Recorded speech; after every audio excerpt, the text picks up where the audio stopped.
வணக்கம். கொஞ்ச நாளாவே எங்க வீட்ல இருக்க வாஷிங் மிஷின் பார்த்தீங்கன்னா, ஸ்பின் ஆகும்போது டபா டபான்னு ஒரே சவுண்ட் விட்டா எகிறி குதிச்சு அடுத்த வீட்டுக்கே ஓடி போயிரும் போல இருக்கு. சரி ஸ்டாண்ட் தான் ப்ராப்ளம் போல அப்படின்னு சொல்லிட்டு ஸ்டாண்ட் எடுத்தா அப்பயும் சரியாகிற மாரி தெரியல.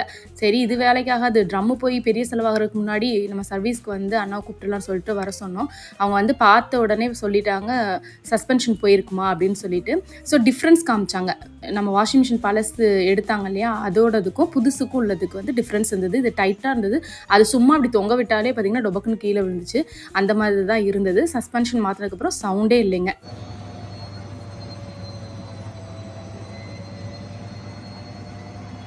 உங்க வீட்லயும் இந்த மாரி பிரச்சனை இருந்தா, ட்ரம் போடுறதுக்கு முன்னாடி தயவு செஞ்சு என்னன்னு பார்த்துருங்க.